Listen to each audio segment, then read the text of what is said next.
اللہ الرحمن الرحیم۔ آج ہر طرف سے آوازیں آ رہی ہیں کہ امام مہدی آئیں گے، امام مہدی آئیں گے،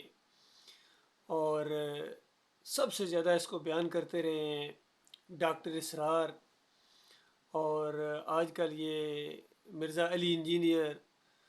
پھر توصیف الرحمان، پھر یہ تقی عثمانی، پھر طارق جمیل، طاہر القادری کا تو کہنا ہی کیا، فضل الرحمان بھی مہدی صاحب کے انتظار میں ہے۔ اور یہ اینکرز جو ہیں اس میں خاص کر یہ اولیاء مقبول صاحب، حتیٰ کہ ریاض عمران صاحب اور شاہد صاحب، جتنے بھی ہیں سارے کے سارے مہدی کے انتظار میں ہیں۔ اور کیوں نہ کہیں کہ جب ان کے اکابرین میں سے احمد ابن حنبل، ان کے بارے میں آتا ہے کہ وہ کہتے تھے کہ اگر ایک روز بھی رہ گیا نا قیامت کو تب بھی مہدی آئیں گے آئیں گے آئیں گے آئیں گے، اور بے ہوش ہو جاتے تھے سنا ہے یعنی اس انداز سے، جوش سے۔ دیکھیے اس سلسلے میں میرا قادیانیوں سے روبرو بات چیت کرنے کا صرف ایک مرتبہ موقع ملا ہے۔ لاہور کے اندر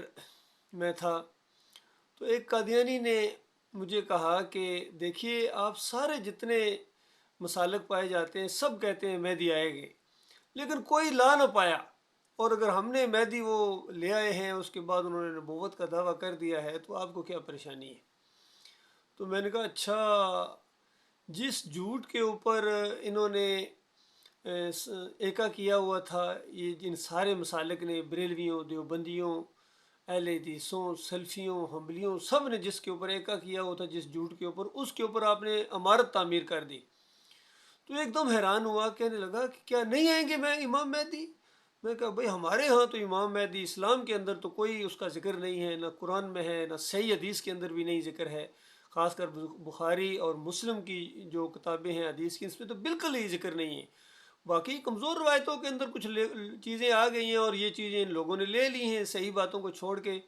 امام بخاری تو کہتے ہیں کہ مسلمانوں کے امیر ہوں گے، اس انداز سے کوئی مہدی شادی کا اس انداز سے ذکر نہیں، جو یہ کہتے ہیں کہ نبی علیہ السلام کی اولاد میں سے ہوں گے اور فاطمہ رضی اللہ عنہ کی، یہ سارا پروپیگنڈا ہے، احمد بن حنبل سے یہ شروع ہوا ہے، اور آج دن تک یہ شیعہ اور اس کے سنی جو ہیں یہ سارے ایک دوسرے کی حمایت کرتے رہے اس معاملے کے اندر۔ اب ذرا اس سلسلے میں مشہور عالم دین ڈاکٹر مسعود الدین عثمانی رحمۃ اللہ علیہ کا موقف سنیے، جو عالم دین بھی تھے، مجاہد بھی تھے، آرمی افسر بھی تھے، اور بہت ہی زیادہ انہوں نے دین کا کام کیا ہے، اور کفر و شرک کے خلاف انہوں نے گویا اس قدر یعنی مواد فراہم کیا ہے اور دروازے بند کیے شرک کے اور بدعات کے، اور اسلام کے اوپر جو انہوں نے مسلکی اور فرقہ وارانہ جو انہوں نے یعنی دھول ڈالی ہوئی تھی اس کو صاف کیا ہے، اور قرآن و حدیث کو بالکل اصلی حالت میں سامنے لائے ہیں۔ ذرا ان کا موقف سنیے، جب ان سے پوچھا گیا کہ یہ مہدی صاحب آ کے کیا کریں گے، تو سنیے ذرا ڈاکٹر صاحب کیا کہتے ہیں۔ امام مہدی آئیں گے، یہ ادھر سے ایران کی طرف سے خمینی کے، اور حدیث میں آیا ہے یہ دجال جو ہے یہ 70,000 اصفہان کے لوگوں کے ساتھ آئے گا۔ ان ظالموں کا یہ معاملہ ہے، اللہ کے سے بہت دشمن یہودی بھی نہیں، انہوں نے مہدی بنایا۔ اب کہاں تک امام بناتے رہے؟ جب 12ویں امام تک پہنچے، حسن عسکری 11ویں تھے، 12ویں امام جس کو انہوں نے مہدی منتظر الحجہ کے نام رکھے ان ظالموں نے، تو انہوں نے کہا وہ 4 برس کا لڑکا، اور جو جماعت والے تھے ان کے خوف سے سلطان رہا، جو عراق میں غار ہے جہاں اس کا باپ بیٹھا، وہاں کے غار میں علی رضی اللہ تعالیٰ عنہ کا قرآن جو اس قرآن سے 6 گنا زیادہ ہے،